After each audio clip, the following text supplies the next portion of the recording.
Hey guys, Lancer here. Hope everyone's doing well. Thanks again for joining me. We're looking at some more MTG market movers for the day. Let's get to it. So the first card is Dressing Down. Now this card is from Modern Horizons 2. It's actually pretty good for a lot of different counters. It's pretty much a counter. So it's one blue, one colorless enchantment with flash. When Dress Down enters the battlefield, draw a card. Creatures lose all abilities. At the beginning of their next end step, sacrifice Dressing Down. Oh, sorry. At the beginning of the end step, sacrifice Dressing Down. So it's like an instant for that turn, where all creatures lose abilities. Now, I actually think this is a good card. So there is a lot of ways that you can use it. It is being played in Legacy, Vintage, Modern, Legacy. So yeah, Legacy, Vintage, and Modern. And I think 60 cents for this card is actually quite cheap. There's a pretty high chance that if it is 20 cents on TCG, which I don't think so, I think it'll be around about $1.10 maybe, you should probably look into it because there's a chance that this card could go back to its $4, $3 range that it used to be. Next is Temple Guardian from Secret Lairs. Like I said before, all of these were extremely cheap. To a certain point, they all should be averaging around about at least $14. They fell to around about $10. So moving up to 19 might be a bit extreme, but it is unique art and you can get them in foil. So it really does depend on what you want out of these. I'm not too sure if they're as good as the Secret Lairs for the Phyrexians, but these are going to be played in almost every single modern deck. Next is Soul Scarmage from Secret Lairs as well. So pretty good card. It's a Secret Lairs card. You can get the Almond Cat version for $8.35, which means that if this card is $5.92, it can at least get to $8 and may go beyond that. It's impossible for a Secret Lairs card to be cheaper than the other cards that were previously printed for a long period of time because at some point it's going to just get bought out as the next playable card. Next is Armageddon Clock from Antiquities. Pretty cool idea. Obviously spiked at the same time as all of the other old Antiquities related cards. Right now sitting at $10. It is not on the reserve list. The cheapest reprinting is 4th edition for 50 cents. There's a revised edition as well for 94 cents. It really does depend on if you just want to do collectibles, because at least you can get an Antiquities collectibles for $10. If it's not on the reserve list, I don't know if it's actually going to be worth it. But Galgary Charm from Guilds of Ravnica Guild Kit. This card has always climbed up. It has been reprinted multiple times. So you got Commander 2015, Commander Anthology, Return to Ravnica, and Ultimate Masters. But the cheapest reprinting is still 91 cents, which means it is still a worthwhile card to have in a black-green commander deck. You can mostly see that there is no recent decks for it, so it's mostly just bought out for commander. And the fact that you can regenerate each of your creatures you control means it gets around a lot of board wipes. Or you can get around a lot of board wipes. Citannual Druid from Antiquities. So this card is on the reserve list from Antiquities. You can see that its price point, even in July 2020, before everything went crazy, was still $5. And ever since then, it has kind of slowly gone up until the last couple of days when it's peaked at $26.38 and then came back down to $21 really fast. If you can get one from TCG Player for $14, that might be worth something since it is still on the reserve list, never going to be printed again. Not printed anywhere else, and a high of $50 in April 7th, which means that at this point right now might be one of its lulls. It really does depend on what happens in the next couple of weeks for the economies around the world. Like, it's very hard to disconnect the two. The economies around the world make a big difference to what happens with Magic cards and collectibles in general. So you got Jeskai's Will. Jeskai's Will started at $2 at December 18, 2020. Then I think it was featured on Command Zone. And ever since then, it has never come back down below $7 or $8. And now it's spiked up again and sitting at $23 on average market price of $19.63. That's actually crazy. It's a really good card, but that's crazy. Visions of Beyond Ultimate Masters.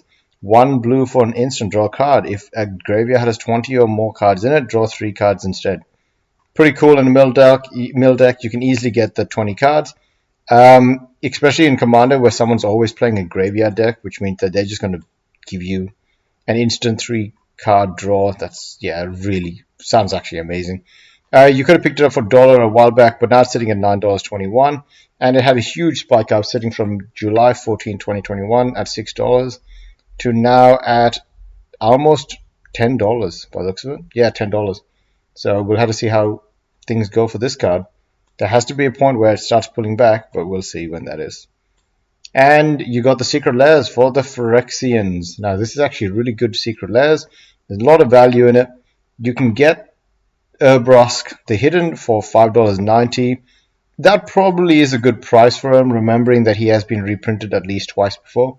Iconic Masters and New Phyrexian, but he has to balance out the $10 value, so there has to be a price change. I think he can go up to $8, and he's almost there now. Royal Assassin from Revised Edition, slowly curving back down after July 27th, 2021, where he was sitting at $19.35. Now sitting at $17, but you got to remember that the market is still trying to buy him out at certain points. You can get a lot of cheaper versions of this card, and there's one for 9th edition at 94 cents. That's an iconic art. I remember that one for a long time. Yeah, it really does depend on what you want to get out of this card. It's okay, but yeah. Michaeloth from Plane Chase 2012. So this card is on a lot of +1/+1 counters deck. It has got a lot of things with tokens and +1/+1 counters, so it works well in the Phyrexian Commander. I forgot her name now. Anyways, the 4-color one that can proliferate at the end of turn. So the card sitting at $3.18, not too bad. Its low was $2.51, so it really isn't moving that much.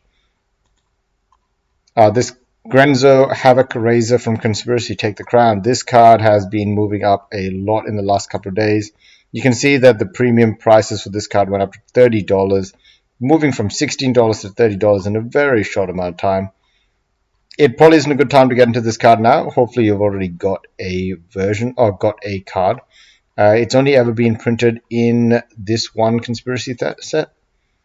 Arcbound Overseer Darksteel, obviously, once again, a modular card that gives all of your modular cards, +1/+1 counters every turn. Yeah, it makes sense why this card is good. It makes sense why people want to try this card. So it's sitting at $1.43, means that, yeah, there's a chance that it can continue going up after Modern Horizons 2 modular support. Profane Memento from Magic 2015. Okay, why was that so hard to say?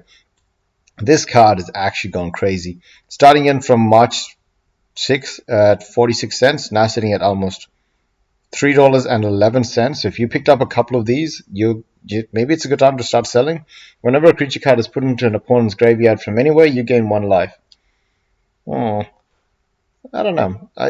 Maybe there's something I'm not seeing there. Moving on to the revised dual lands. So Badlands still flatlining at less than $500 on the peak market price. And Bayou still gaining, so moving up beyond $537. We'll have to see what happens in the next couple of weeks, like I said in the last video. Standard for any big movers, Ranger class moving up by 50%, so now sit at $6. Omnath Locus of Creation in the Elemental deck from Modern, sitting at $8.66. Teleportation Circle from Forgotten Realms moving up by 12% to now $2.79. Biggest drops, Minion of the Mighty dropping down by 23% to sit at 99 cents. Okay. Yep, Ranger class has moved up by 100% this week. Omnath has moved up by 24%.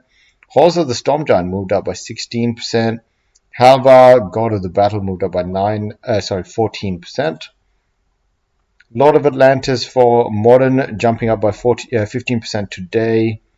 That's crazy. Flamekin Harbinger from the Elemental deck for Modern, moving up by 29% to set at $14.20.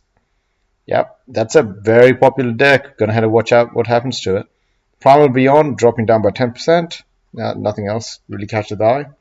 Weekly change, Ren and 6 moving up by 17% to now sit at $115. Chalice of the Void moving up by 22% to sit at $71. Both Chalice of the Void moving up. Emrakul moving up by 20% to sit at $71.50. Fury moving up by 57% to sit at $29.93. Yeah, there's some big jumps coming up. And Pioneer, some zombies moving up in Pioneer. Now, I'm interested to see why this is. I was thinking it's because of Innistrad, where there might be zombie support. But Relentless Dead moving up by 27% this week. Crypt Breaker moving up by 41% this week. If people are catching on to that now, then I'm kind of surprised it wouldn't have happened earlier, because obviously we know that zombies are coming back for Innistrad. But yeah, Relentless Dead has been moving up by 41% this week.